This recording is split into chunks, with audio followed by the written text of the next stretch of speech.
우리가 따라가야 될 오늘의 말씀은 마가복음 10장 1절부터 16절까지 말씀입니다. 제가 1절부터 16절까지 말씀을 봉독해 드리겠습니다. 가정에서 예배를 드리시는 우리 성도님들은 눈으로 말씀을 따라 읽으시길 원합니다. 예수께서 거기서 떠나 유대 지경과 요단강 건너편으로 가시니 무리가 다시 모여들거늘 예수께서 다시 전례대로 가르치시더니 바리새인들이 예수께 나와 그를 시험하여 묻되 사람이 아내를 버리는 것이 옳으니이까? 대답하여 이르되 모세가 어떻게 너희에게 명하였느냐? 이르되 모세는 이혼 증서를 써주어 버리기를 허락하였나이다. 예수께서 그들에게 이르시되 너희 마음이 완악함으로 말미암아 이 명령을 기록하였거니와 창조 때부터 사람을 남자와 여자로 지으셨으니 이러므로 사람이 그 부모를 떠나서 그 둘이 한 몸이 될지니라. 이러한즉 이제 둘이 아니요 한 몸이니 그러므로 하나님이 짝지어 주신 것을 사람이 나누지 못할지니라 하시더라.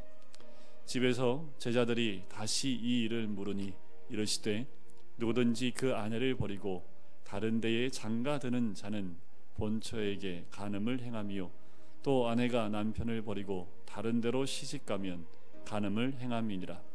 사람들이 예수께서 만져주심을 바라고 어린아이들을 데리고 오매 제자들이 꾸짖거늘 예수께서 보시고 노하시어 이르시되 어린아이들이 내게 오는 것을 용납하고 금하지 말라. 하나님의 나라가 이런 자의 것이니라. 내가 진실로 너희에게 이르노니 누구든지 하나님의 나라를 어린아이와 같이 받들지 않는 자는 결단코 그곳에 들어가지 못하리라 하시고 그 어린 아이들을 안고 그들 위에 안수하시고 축복하시니라. 아멘. 오늘 함께 나눌 말씀은 1절에 유대 지경과 요단강 건너편으로 가심으로 말씀이 시작되어집니다. 마가복음의 후반부에 와서 예수님의 움직이는 그 동선이 정확하게 표시가 됩니다. 베드로가 신앙 고백을 했던 그 장소 가이사랴 빌립보, 그리고 변화산으로 올라갔다가 다시 갈릴리 지방으로 내려오시고, 그리고 어제 나눴던 말씀 가운데 다시 가버나움으로 가시죠. 예수님께서 오늘 본문 말씀 1절에 거기서 떠나서 이제 가버나움에서 떠나서 유대 지경으로 내려오십니다. 그리고 요단강 건너편에 오시게 됩니다. 점점 예수님은 예루살렘으로 입성하시기 위해서 움직여 가시는 모습을 우리에게 보여주고 계시지요. 그때 전과 같이 많은 사람들이 예수님께 모여듭니다. 그때 우리 주님 전례대로 가르치기 시작하십니다.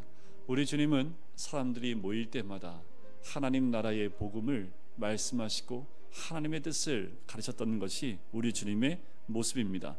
그때 바리새인들이 예수님을 시험하기 위해서 나옵니다. 그때 질문이 이것이지요. 2절 끝에 나옵니다. 사람이 아내를 버리는 것이 옳으니까? 왜 이 질문을 예수님께 했을까요? 그 이유는 당시에 바리새인들뿐만 아니라 많은 랍비들 가운데 논쟁이 됐던 부분이 이혼을 하는 것이 옳으냐 그렇지 않으냐, 해도 된다 하면 안 된다라는 바로 나눠져 있었고, 어떤 것이 하나님의 뜻에 더 가까운지가 아직 이들 가운데는 답을 얻지 못한 상태. 그러니까 이것을 가지고 시험한다는 것은 이러지도 못하고 저러지도 못하는 그런 질문을 가지고 예수님께 나온 거지요. 그때 우리 주님 말씀하십니다. 모세가 너희에게 어떻게 말씀하였느냐, 명하였느냐 질문을 하지요. 그때 바리새인들은 당당하게 얘기합니다. 모세는 이혼 증서를 써주어 버리기를 허락했다라고 이야기합니다.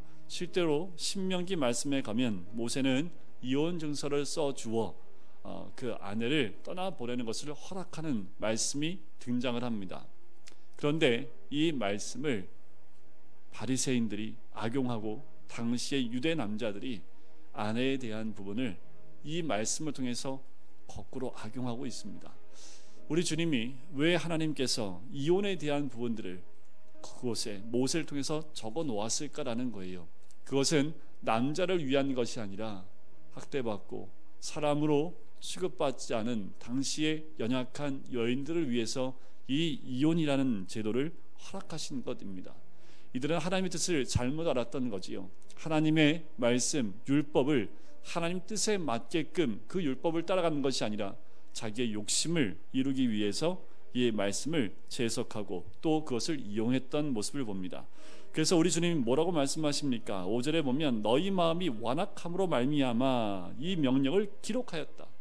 그래요. 그래서 모세가 이 말씀을 기록했다라는 겁니다.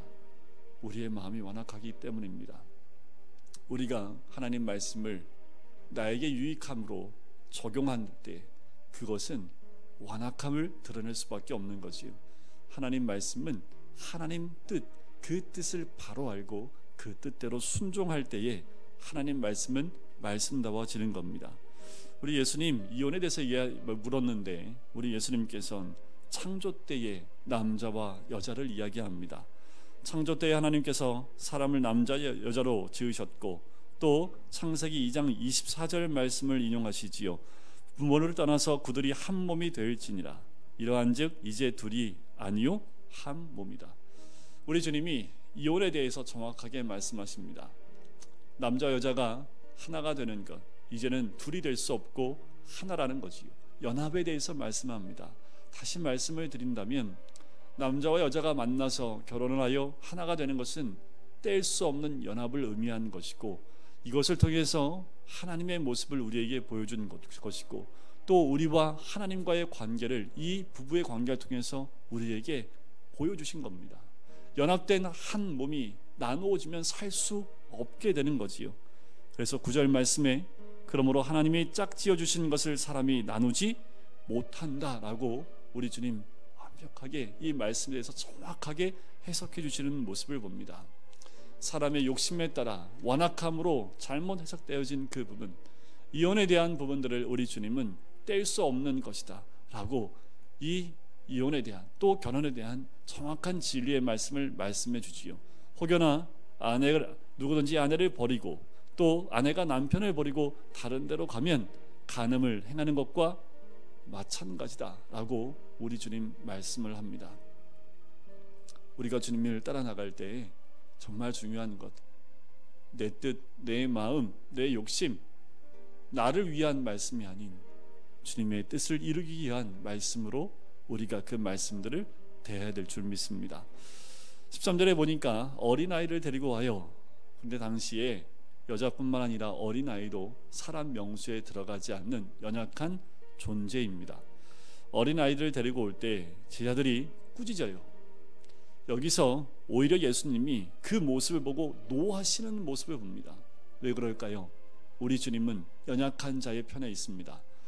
우리 주님은 어린아이와 같이 연약한 자들, 그들을 위하여 이 땅에 오셨음을 우리에게 보여주고 있는 거지요. 여전히 함께했던 제자들도 예수님의 마음을 알지 못합니다. 예수님이 이 땅에 오신 이유도 알지 못했지만 더 나아가서 어떻게 이 주님의 마음을 가지고 사람을 대할지를 알지 못하고 여전히 세상 사람들과 동일한 모습으로 어린아이들을 대하는 그 모습을 보면서 우리 주님이 노하시는 모습이 나옵니다. 오히려 그 제자들에게 이렇게 말씀하시지요. 14절 말씀에 보면 어린아이들이 내게 오는 것을 용납하고 금하지 말라. 하나님 나라가 이런 자의 것이다 라고 말씀을 합니다. 제자들에겐 그 주위에 있는 많은 사람들에겐 도대체 이해가 될 수 없는 말씀입니다. 사람 명수에도 들지 않는 그 어린아이, 그리고 연약하고 사람들이 보기에 사람 명수에도 들지 않는 그 사람들이 하나님 나라의 것이다, 하나님 나라가 그의 것이다 라고 말씀하시는 하나님의 말씀을 이해할 수 없는 거지요. 하지만 우리 주님은 하나님 나라는 이런 자의 것이다 하면서 15절에 이렇게 말씀하십니다. 누구든지 하나님의 나라를 어린아이와 같이 받들지 않는 자는 결단코 그곳에 들어가지 못하리라. 우리 모두가 어린아이와 같이 연약한 자가 되었으면 좋겠습니다. 주님 안에서 낮은 자, 연약한 자, 섬기는 자, 그리고 주님 앞에 섰을 땐 하나님 나라의 백성된 자의 모습으로 세워지는 것, 그것이 우리를 향한 하나님의 마음인 줄 믿습니다. 여러분, 오늘 하루 살아나갈 때에 우리는 연약한 자가 되었으면 좋겠습니다. 힘있고 강한 자의 모습으로 서길 원하는 것이 우리의 마음속에 있는 원래의 죄된 모습일지 모르지만 우리 주님은 여전히 연약한 여인과 어린아이의 편에 서 계신 분이 우리 주님이듯, 그리고 그들이 들어갈 곳이 하나님 나라라는 것을 우리에게 말씀해 주셨듯이 우리도 어린아이와 같이 연약한 자의 모습, 그리고 여인처럼 이 땅 가운데서 연약한 자, 힘없는 자의 모습이라 할지라도 그들의 그 마음 가운데 품고 있는 하나님 나라, 우리도 간절함으로 그 나라를 품어야 될 줄 믿습니다. 마지막 16절을 보실까요? 그 말씀을 하시고 난 다음에 어린아이들을 안아요, 그리고 그들 위에 안수하시고 축복하시며 말씀을 맺습니다. 그래요, 오늘도 우리 주님은 어린아이와 같은 자를 안아주십니다. 그리고 안수하시고 축복해 주시는 분이 우리 주님인 줄 믿습니다. 이 16절 말씀처럼 여러분, 우리가 주님 품에 안기고 또한 주님의 안수와 축복받는 우리 모두가 되었으면 좋겠습니다. 오늘 하루 살아나가실 때, 말씀을 따라 나갈 때에 여러분, 제자들이 추구했던 큰 자, 힘 있는 자, 많은 것을 소유한 자, 그것보다 주님께 안기고 또 안수받고 축복받는 연약한 자, 그리고 하나님 나라를 소유한 백성으로 살아가는 오늘 하루가 되시기를 주님의 이름으로 간절히 축원드립니다. 우리 시간 함께 기도하실까요? 하나님, 이 땅 가운데 우리 주님은 가장 낮은 자리에 있는 연약한 자의 주님인 것을 오늘 본문 말씀을 통해서 알게 됐습니다. 하나님, 우리는 세상 가운데서 좀 힘이 있고 더 많은 권력과 높은 자리로 올라가려고 하는 것이 우리의 마음은 아닙니까? 하나님 나라는 낮은 자리에 있는 그 사람들의 것임을 오늘 말씀을 통해서 말씀해 주셨듯이 주님, 오늘 하루 그 낮은 자리에 있는 연약한 자의 모습, 그리고 섬기는 자의 모습으로 살아가는 오늘 하루, 오늘 특별히 주님 품에 안긴 하루, 또한 주님께 안수받고 축복받는 하루가 될 수 있도록 인도해 달라고, 또한 이 땅에 있는 수없이 많은 교회들이 그런 주님의 모습을 닮을 수 있도록, 그리고 이 땅 가운데 어린아이와 같이 연약한 자들에게 이 하나님의 나라가 나눠줄 수 있도록, 그 이 땅에 그 바이러스가 속히 종결되어지고 사라져서 다시 한번 이 땅의 거룩함이 회복되어지는 이 땅 될 수 있도록 인도해 달라고 우리 같이 한 목소리로 잠시 기도하시겠습니다.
사랑의 주님, 오늘도 귀한 말씀을 통하여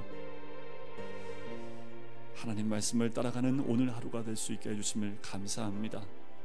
주님은 여전히 연약한 자, 섬기는 자, 낮은 자가 되라 말씀하시고, 하나님 나라는 그런 자와 또한 그런 자의 것이다 라고 말씀하셨듯이, 하나님 말씀을 내 유익을 따라 해석하려는 것이 아니라 하나님의 뜻을 따라 순종하는 말씀이 되게 해주시고, 오직 하나님의 은혜를 누리며 오늘도 이 땅에 있는 모든 그리스도인이, 또한 모든 교회가 이렇게 주님 품에 안겨 하나님 나라를 꿈꿀 수 있으며 이 땅을 섬기는 주의 백성이 되게 인도하여 주시옵소서. 또한 이 땅에 퍼지고 있는 이 바이러스의 공포와 두려움이 바이러스가 속히 사라짐을 통하여, 완전히 종식됨을 통하여 이 땅 가운데 다시 회복이 임하게 인도하여 주시고, 이 땅 가운데 다시 한번 하나님을 마음껏 찬양하며 예배하는 주의 권능과 또한 주의 거룩하심이 회복되어지는 이 나라와 민족이 될 수 있도록 인도하여 주시옵소서. 감사드리며 예수 그리스도의 이름으로 기도드립니다.